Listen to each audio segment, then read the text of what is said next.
Gue itu pernah kuliah di Indonesia, tepatnya di Yogyakarta, salah satu kampus di Jogja lah. Gue berkuliah selama satu.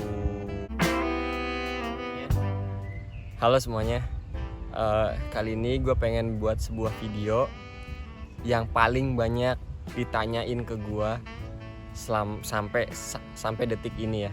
Entah itu dari DM Instagram, ya teman-teman SMA gue, teman-teman kampus waktu dulu, ya ada adik kelas juga. Gimana sih kak caranya biar bisa kesini dan bagaimana perjalanannya. Mungkin itu yang paling banyak ditanyain sama teman-teman gitu kan. Nah kali ini gue pengen buat video belak-belakan itu. Buat teman-teman yang baru gabung, gue pengen memperkenalkan diri. Perkenalkan, nama gue Hari Restu Septiaji. Sekarang gue berkuliah di Prancis di Université Lumière Lyon 2, tepatnya jurusan ilmu politik. Dan ini adalah tahun kedua gue di Prancis. Jadi dulu itu gue SMA-nya itu di Indramayu. Nah Indramayu itu kalau lu tahu, kalau yang nggak tahu Indramayu, ya Indramayu itu di sampingnya Cirebon lah. Karena banyak yang tanya Indramayu di mana, udahlah gue jelasinnya sampingnya Cirebon, sampingnya Bandung lah gitu aja biar cepet. Nah di Indramayu ini salah satu kota yang menurut gue agak tertinggal dalam segi pendidikan gitu kan. Nah ya mengikuti orang pada umumnya juga, ya gue nggak ada keinginan buat kuliah di luar negeri gitu loh, karena akses informasi yang masuk pun cukup terbatas, pergaulan kita. Gue itu baru menggali informasi lebih banyak tentang kuliah di luar negeri waktu gue kuliah di Jogja. Gue itu pernah kuliah di Indonesia, tepatnya di Yogyakarta, salah satu kampus di Jogja lah. Gue berkuliah selama satu semester, tapi nggak ikut ujian, keburu ada. Jadi ceritanya itu pas gue kuliah di Jogja, nah ada salah satu lembaga pelatihan buat kuliah ke luar negeri. Ya gue nggak bisa sebutin di sini nama lembaganya apa. Memberikan informasi bahwa kita akan memberikan semua informasi yang berkaitan tentang kuliah di luar negeri. Bagi gue itu hal yang menarik gitu loh, karena gue belum pernah mendapatkan informasi yang sangat lengkap lah ya, walaupun di internet sudah banyak tapi karena gue nggak tahu, jadi ya gue nggak nyari gitu loh. Nah pada saat itu ada lembaga yang menawarkan dan sedang ada diskon juga pada saat itu. Tapi 2 juta ini dia memberikan semua pelatihannya sampai gue berangkat katanya, ya kan, intinya sampai gue berangkat gitu loh, 2 juta. Nah gue menganggap bahwa 2 juta ini adalah investasi gue. Dan ya karena gimana, yang namanya ikut bimbingan, ikut lembaga kursus, gue gak pernah menganggapnya itu sebagai mengeluarkan duit, tapi investasi duit, yang artinya di masa depan gue bakal mendapatkan lebih banyak lagi dari yang gue keluarkan pada saat itu gitu loh. Gue mengeluarkan 2 juta. Nah terus itu di ke-4 bulan gue kuliah di Jogja. Nah setelah gue ikut seminar dari lembaga ini, jadi penjelasannya pun cukup menarik bagi gue. Wah anjir, kuliah di luar negeri asik banget nih ternyata gitu kan. Perjalanan cari ilmunya, bergaul dengan orang-orangnya, ya lihat Eropa gimana gitu kan. Menurut gue asik banget lah, gue pengen kuliah di luar negeri. Tapi pada saat itu problemnya gue lagi kuliah di Jogja. Nah terus ketika selesai dari seminar, gue langsung berpikir ulang. Tapi kan gue lagi kuliah nih di Jogja, gimana dong?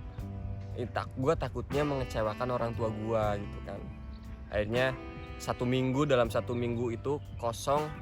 Ya walaupun ada kelas, gue bener-bener fokus memikirkan bahwa ini baiknya gimana. Ya gue berkontemplasi lah ya kan, berefleksi. Ini yang baik gimana nih buat diri gue, ataukah gue harus meninggalkan ini semua yang udah di Jogja, atau gue harus cabut dengan keputusan yang gue sendiri udah yakin, udah mantap gitu loh. Nah singkat kata, gue yakin dengan keputusan gue pengen kuliah di Eropa pada saat itu. Nah, terus gue diskusi sama ibu gue. Ya karena ibu gue kan orang kampung yang kuliahnya ya sekolah pun nggak tinggi gitu loh, yang ya nggak ngerti lah apa yang dipikirin anaknya gitu loh, baru kemarin kuliah kok udah minta cabut gitu loh. Orang tua mana yang nggak bingung mendengarkan penjelasan anaknya yang baru aja kuliah nih, lu baru kuliah. Terus 4 bulan kemudian lu telepon ke ibu lo bahwa, "Bu, saya mau pindah kuliah, saya mau kuliah di luar negeri." Itu kan pasti orang tua berpikir, apaan sih anak gua kok gini banget gitu loh, nggak betah apa gimana gitu kan, pasti beranggapan gitu. Nah, terus pada saat itu gua telepon ibu gua, "Nih aku mau kuliah di luar negeri gitu kan, mau cabut kuliah yang di Jogjanya." Ya beliau bentak gua. Jadi gua nggak boleh, udahlah kamu di Jogja aja, ngapain sih kuliah di luar negeri nggak jelas, kamu juga ya mungkin kapasitasnya, karena ibu gua tahu gua bukan orang yang cerdas ya kan, bukan orang yang pintar, dia berpikirnya ngapain kuliah di luar negeri. Nah pada saat itu gua jelasinnya pengen kuliah ke Turki, ambil beasiswa. Nama beasiswanya itu Turki Burslari. Nah gue bilang bahwa aku mau ambil beasiswa gitu kan. Nah terus ya ibu gue gak ngizinin, intinya gak ngizinin.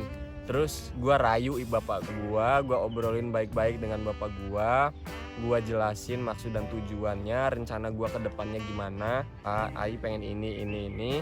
Lalu bapak gue mengerti ya, walaupun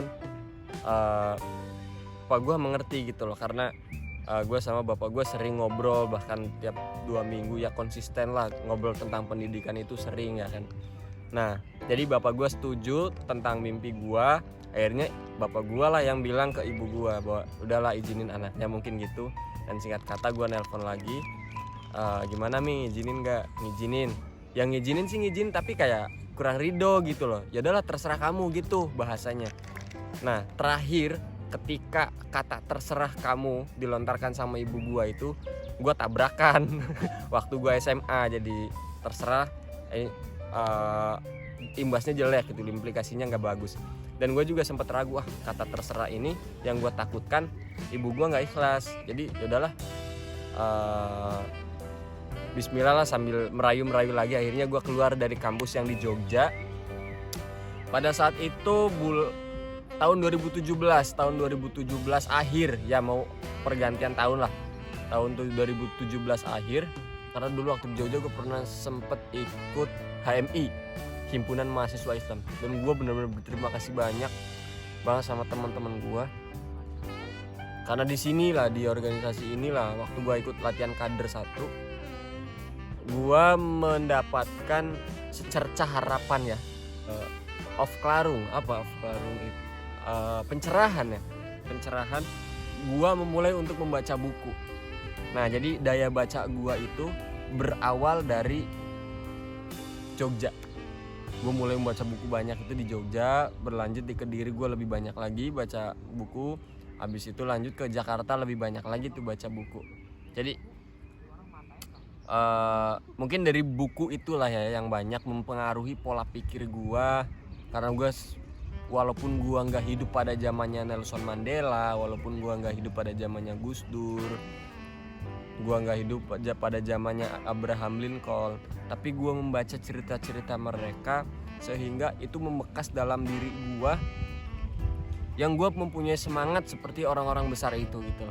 Dan setelah itu gue mempersiapkan